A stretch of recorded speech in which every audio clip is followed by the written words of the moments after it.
Hello friends, मैं संदीप कुमार स्वागत करता हूं आपके इस छोटे से यूट्यूब परिवार एडुटेशन में। आज से हमारा यूट्यूब परिवार का सफ़र फिजिक्स के साथ स्टार्ट होने जा रहा है और ये फिजिक्स का बेसिक यूनिट जिसे फिजिक्स का आधार कहते हैं, मात्रक एवं बीमा unit and dimension part 1 start करने जा रहा हूँ।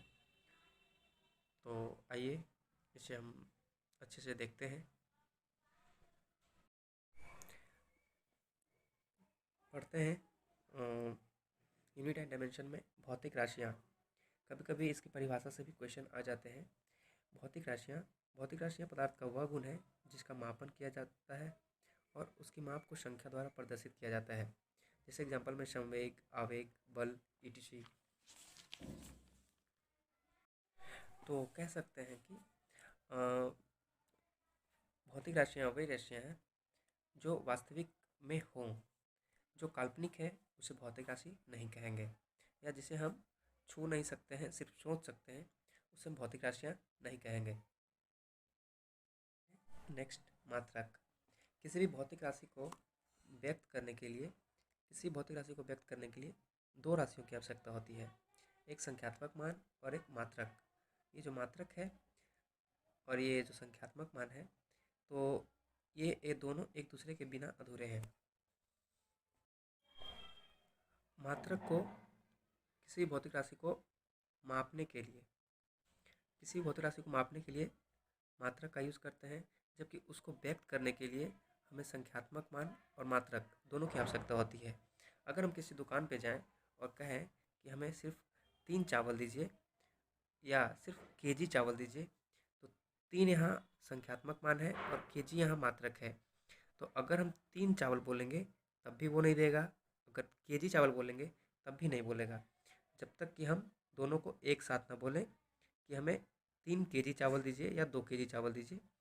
तो संख्यात्मक मान और मात्रक किसी भी भौतिक राशि को व्यक्त करने के लिए यूज करते हैं, जबकि किसी भी भौतिक राशि को मापने के लिए हमें मात्रक की आवश्यकता होती है।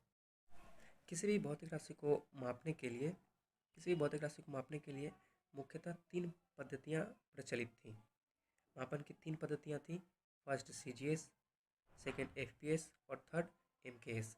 CGS पद्धति फ्रांस में और FPS पद्धति ब्रिटेन में और MKS पद्धति 80 to 90% देशों में विख्यात थी। अब आते हैं CGS पद्धति पे। CGS पद्धति में S फॉर सेकेंड यानी कि हम समय को सेकेंड में मापते थे, G फॉर ग्राम यानी कि द्रव्यमान को हम ग्राम में मापते थे, और C फॉर सेंटीमीटर यानी लंबाई को हम सेंटीमीटर में मापते थे। और इसे फ्रेंच पद्धति कहते थे क्योंकि ये फ्रांस में ज़्यादातर यूज होते थे, फ्रांस में। और इसे मीट्रिक पद्धति भी कहते थे। तो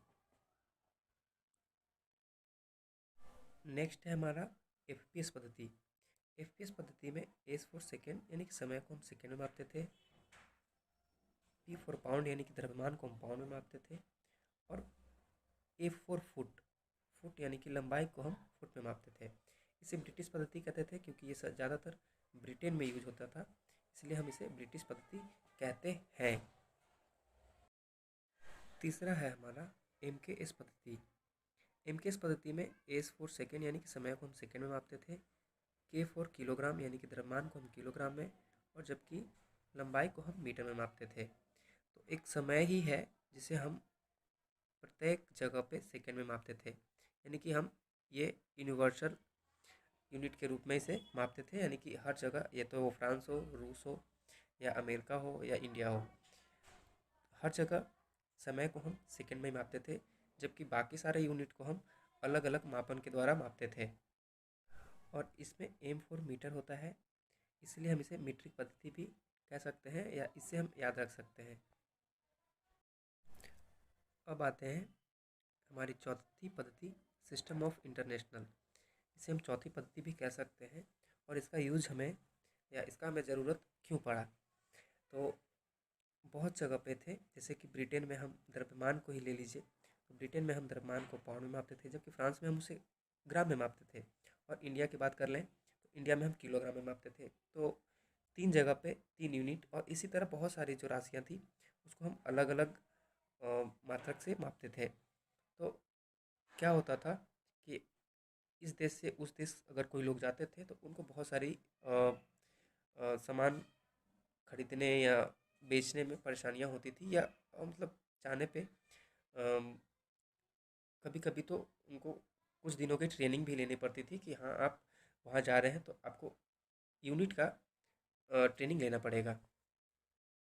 तो इस परेशानी से निजात पाने के लिए सन 1971 में फ्रांस की राजधानी पेरिस में सन 1971 में फ्रांस की राजधानी पेरिस में माप तौल विभाग के अंतर्राष्ट्रीय अधिवेशन में एसआई पद्धति को मान्यता मिली, और उस दिन से एसआई पद्धति सिस्टम ऑफ इंटरनेशनल यानी कि पूरे वर्ल्ड के लिए एक मात्रक होगा और हर जगह पे वही मात्रक वैलिड होगा। अब आते हैं एसआई मात्रक पे। एसआई मात्रक की संख्याएं 9 होती है।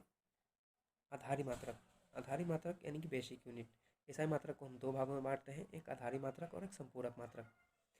आधारी मात्रक की संख्याएं 7 होती है, संपूरक मात्रक की संख्याएं 2 होती है। और जबकि हम एसआई मात्रक की बात करें तो ये दोनों को जोड़ करके हम बोलेंगे कि एसआई मात्रक की संख्याएं टोटल 9 होती है। ये रहे हमारे 7 आधारी मात्रक। फर्स्ट है लंबाई, सेकंड द्रव्यमान, third time, fourth temperature, fifth में करंट है यानी धारा, सिक्स में ज्योति तीव्रता, और 7 है पदार्थ की मात्रा। तो ये है हमारे 7 आधारी मात्रक। और 2 संपूरक मात्रक हैं जो है समतल कोण और ठोस कोण। तो आइए इसके बारे में थोड़ा सा अच्छे से जानते हैं।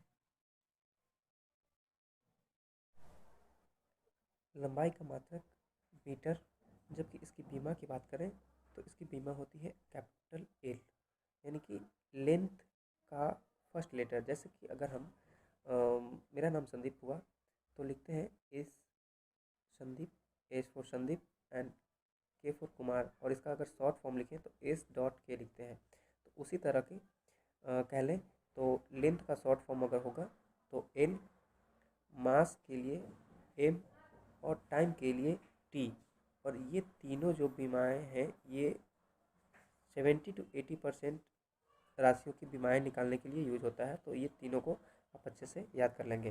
जबकि इसकी मात्रक की बात करें तो इसका मीटर, इसका द्रव्यमान का किलोग्राम, और समय का सेकेंड। हाँ, यहाँ पे देखिएगा किलोग्राम का के है और यहाँ पे केल्विन का भी के है, तो ऐसे कंफ्यूज ना हो।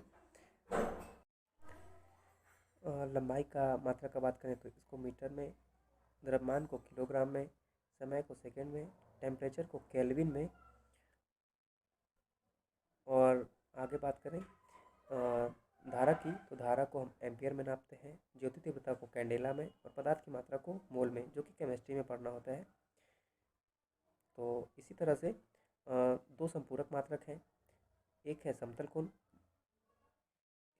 कोण जिसे हम रेडियन में मापते हैं, और एक है ठोस कोण जिसको हम अस्टेरेडियन में मापते हैं। हाँ, इसका संकेत RAD और इसका SR। तो सॉलिड एंगल है तो S फॉर सॉलिड, S इसका मात्रक और SR इसका बीमा। तो इस तरह से आप याद रख सकते हैं। हाँ, एक क्वेश्चन पूछा गया था, इनमें से कौन सापेक्षिक राशि नहीं है। ये जो आप 7 और 2 9 राशियाँ देख रही हैं, तापमान, समय, द्रव्यमान, लंबाई, धारा, ज्योति तीव्रता, पदार्थ की मात्रा, समतल कोण, ठोस कोण, इनमें से कौन सापेक्षिक राशि नहीं है।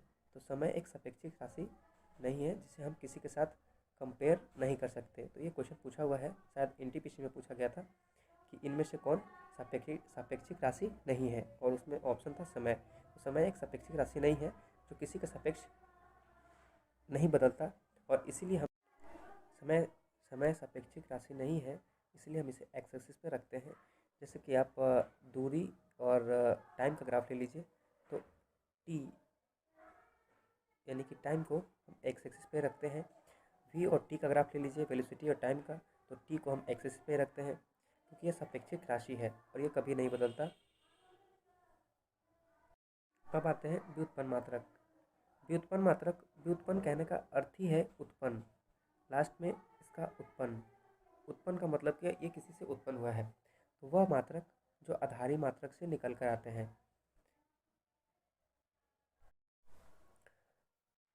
जो आधारी मात्रक से निकल कर आते हैं उसे व्युत्पन्न मात्रक कहते हैं। जैसे कि क्षेत्रफल, आयतन। तो क्षेत्रफल को देख लीजिए, लंबाई, इसमें भी अगर चौड़ाई को देखें तो ये भी एक लेंथ ही होता है, क्योंकि इसको बोलते हैं चौड़ाई, बट ये एक लेंथ ही होता है। ऊंचाई बोल लें तो ये भी एक लेंथ ही होता है। तो लेंथ यानी कि लंबाई ही है एक तरह से। तो लंबाई एक आधारी राशि है, यानी आधारी राशि है। तो ये आधारी पे ही डिपेंड है और आधारी से हम इसका वैल्यू निकालते हैं। तो कहने का अर्थ है कि जो भी राशियाँ हैं वो आधारी मात्रक से जो भी निकलेंगी उसे हम व्युत्पन्न मात्रक कहेंगे। क्षेत्रफल का मात्रक मीटर स्क्वायर होता है, जबकि इसकी बीमा की बात करें तो लेंथ में इसको व्यक्त करते हैं। ये भी लेंथ है और ये भी लेंथ है, तो लेंथ इंटू लेंथ, लेंथ का स्क्वायर होगा और ये इसकी बीमा होती है। और इसका मात्रक की बात करें तो लंबाई का मात्रक मीटर, चौड़ाई का मात्रक मीटर, तो metre into metre, metre square, तो ये इसका मात्रक हुआ और ये इसकी बीमा हुई।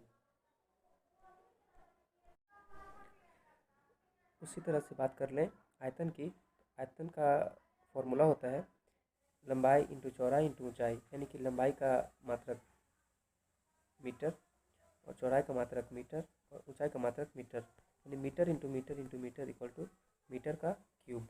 तो ये इसका मात्रक हो गया। जबकि इसकी बीमा की बात करें तो लंबाई को हम लेंथ में एक्सप्रेस करते हैं, चौड़ाई को भी लेंथ में एक्सप्रेस करते हैं और ऊंचाई को भी हम लेंथ में ही एक्सप्रेस करते हैं। तो बीमा कुछ नहीं है, एक एक्सप्रेस फार्मूला को एक्सप्रेस करने का एक तरीका होता है। तो length into length equal to L⁻³ और ये इसकी बीमा हो गई। तो इसी तरह से हम बाकी सारी राशियों का बीमा और मात्रक निकाल। राशियों का मात्रक और बीमा निकालने से पहले उसका सूत्र पता होना चाहिए कि उसका सूत्र क्या होता है। तो ये सूत्र आप याद भी रख सकते हैं। वैसे आप जब फिजिक्स पढ़ेंगे तो फिजिक्स पढ़ने के ड्यूरेशन में आपको सारा सूत्र याद हो जाएगा। अभी अगर पूरा नहीं होता है तो कोई बात नहीं, अगर आप कंटिन्यूसली फिजिक्स पढ़ते हैं तो आपका सारा यूनिट, डायमेंशन, कौन सदिश है कौन अदिश है।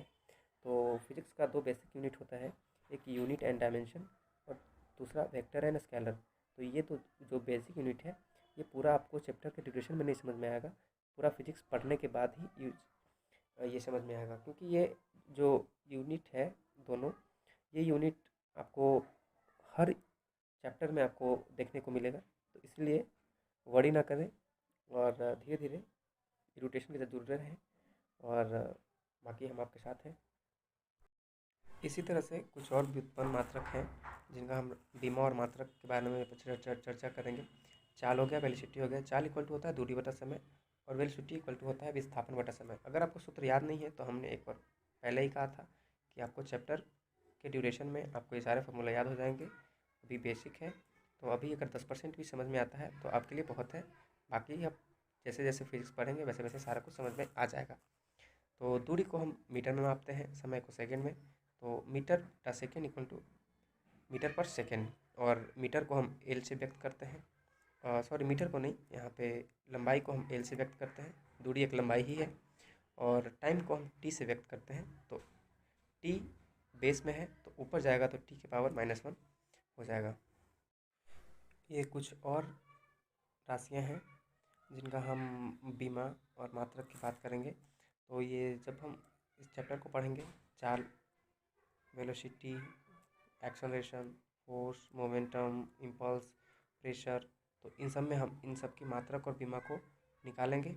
अभी आपको हम पहले ही बताया कि ये टॉपिक आपको अगर 10% भी समझ में आती है तो आपके लिए बहुत है, क्योंकि ये इस पूरे फिजिक्स की बेस बोल सकते हैं इसको, कि इसे आप समझ लेते हैं तो आप फिजिक्स का काफ़ी मोस्ट टॉपिक समझ लिए।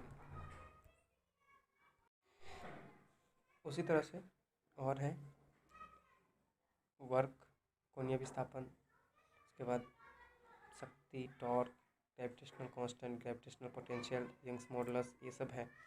तो आप इसे एक बार, आपको हम ये जो PDF है ये हम अपने टेलीग्राम चैनल पे एडुटेशन पे प्रोवाइड करवा देंगे, वहाँ से आप इसे अच्छे से पढ़ सकते हैं।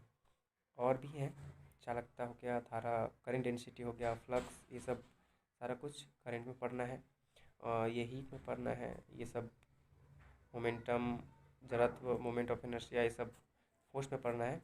तो जब हम उस चैप्टर को पढ़ेंगे उस टाइम उसका मात्रक और बीमा अच्छे से पढ़ लेंगे। तो ये रहा हमारा आज का यूनिट एंड डायमेंशन पार्ट 1। और ये वीडियो आपको अच्छा लगा होगा तो चैनल को सब्सक्राइब कर लें।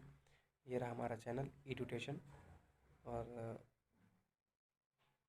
आप अपने पढ़ने वाले दोस्तों के साथ शेयर करें ताकि वो भी अच्छे से। ये रहा हमारा आज का topic unit and dimension part 1। तो आइए हम क्विक रिवीजन कर लेते हैं अच्छे से। तो ये रहा मेरा first slide, unit and dimension part 1। तो फर्स्ट हमने पढ़ा कि भौतिक राशियाँ क्या होती हैं। भौतिक राशियाँ वो हैं जिसका हम मापन किया जा सके और उनकी माप को संख्या द्वारा प्रदर्शित कर सकते हैं। जैसे कि हमने एग्जांपल भी लिया था, संवेग, आवेग, द्रव्यमान, लंबाई को हम मीटर में व्यक्त करते हैं तो लंबाई हो गया, भौतिक राशियाँ हैं। फिर आपको वजन भी एक भौतिक राशियाँ हैं। और उसी उसी के बाद था मात्रक। तो मात्रक किसी भौतिक राशि को अगर व्यक्त करने के लिए हमें मात्रक की आवश्यकता होती है। और मात्रक को व्यक्त करने के लिए हमें दो चीज़ की आवश्यकता होती है, एक संख्यात्मक मान और एक मात्रक। जैसे कि आपको हम दुकान का एग्जांपल दिए थे। और फिर नेक्स्ट आइए, नेक्स्ट मापन की पद्धतियाँ थी। तो हर जगह पे अलग अलग पद्धतियाँ जब चल रही थी तो उस टाइम जब सर्वे किया गया तो टोटल 3 पद्धतियाँ निकली, CGS, FPS और MKS। CGS में C4 सेंटीमीटर यानी कि लंबाई को हम सेंटीमीटर में मापते थे। जहाँ जहाँ CGS पद्धतियाँ चल रही थी वहाँ हम लंबाई को सेंटीमीटर में, द्रव्यमान को ग्राम में और समय को सेकंड में मापते थे। और इसे आप याद नहीं कर सकते, समझ सकते हैं अच्छे से। तो C4 सेंटीमीटर, G4 ग्राम और S4 सेकेंड। तो इसी तरह से जहाँ जहाँ FPS पद्धतियाँ चल रही थी वहाँ समय को सेकंड में और द्रव्यमान को पाउंड में और लंबाई को फुट में मापते थे। इसे ब्रिटिश पद्धति इसलिए कहते थे क्योंकि ये ब्रिटेन में चल रही थी। और सीजीएस पद्धति को फ्रेंच पद्धति इसलिए कहते थे क्योंकि फ्रांस में चल रही थी। अब इन तीनों पद्धतियों, तीसरी एक और पद्धति है एमकेएस पद्धति थी, जिसमें हम लंबाई को मीटर में, द्रव्यमान को किलोग्राम में और समय को सेकंड में मापते थे। और ये 80 to 90% देशों में ये चल रही थी। और इसे मीट्रिक पद्धति भी कहते हैं क्योंकि इसमें मीटर का यूज़ करते थे। ये याद करने का एक ट्रिक है और कुछ नहीं है। फिर इन तीनों जब पद्धतियाँ आई तो बहुत जगह पे जाने के बाद लोगों को परेशानियाँ होने लगी खरीदने में, बेचने में। तो आयात निर्यात में समस्याएं आने लगी। तो इससे निजात पाने के लिए एक सिस्टम ऑफ इंटरनेशनल का गठन किया गया सन 1971 में फ्रांस में, पेरिस में। और इसमें जो है जहाँ पे जिस मात्रक की ज़्यादा अधिकता थी सारे सर्वे के अनुसार, उस मात्रक को लिया गया। और जिसमें एमकेएस पद्धति का ज़्यादा योगदान था। और एमकेएस पद्धति से ही अंतर्राष्ट्रीय पद्धति का जन्म हुआ है, ऐसा हम कह सकते हैं। अब एसआई मात्रक की बात करते हैं। तो एसआई मात्रक 2 प्रकार के होते थे, एक आधारी मात्रक और एक संपूरक मात्रक। आधारी मात्रक की संख्याएँ 7 और इसकी 2, जबकि एसआई मात्रक को कहेंगे तो 7 + 2 = 9, यानी कि 9 एसआई मात्रक है, जिसमें 7 आधारी हैं, बेसिक यूनिट, और 2 सप्लीमेंट्री यूनिट है, इसकी संख्या 2 होती है। आधारी मात्रक हम आपको बताया थे, लंबाई, द्रव्यमान, समय, तापमान, धारा, ज्योति तीव्रता, पदार्थ की मात्रा, ये 7 आधारी मात्रक हैं। और 2 संपूरक मात्रक है, जो एक समतल कोण है और एक ठोस कोण। हाँ, एक क्वेश्चन जो था पीछे पूछा गया था कि इसमें से कौन सापेक्षिक राशि नहीं है। तो समय एक सापेक्षिक राशि नहीं है क्योंकि हम इससे किसी के सापेक्ष व्यक्त नहीं कर सकते। और इसे एक्स एक्सिस पे इसलिए दर्शाते हैं क्योंकि यह एक सापेक्षिक राशि नहीं है, किसी के सापेक्ष नहीं बदलता। नेक्स्ट था व्युत्पन्न मात्रक। तो आधारी मात्रक से जो निकलते हैं उसे व्युत्पन्न मात्रक कहते हैं। और आपको हम इसका एग्जाम्पल भी बताया था। तो ये कुछ थे व्युत्पन्न मात्रक। और ये 31 जो है व्युत्पन्न मात्रक है। और ये रहा हमारा आज का क्लास, और ये रहा हमारा चैनल, जिसे आप सब्सक्राइब कर लें क्योंकि सारा फिजिक्स, केमिस्ट्री और बायो का टॉपिक इसी पे आपको अवेलेबल करवाया जाएगा। So thank you for watching and like and subscribe to your channel. Thank you.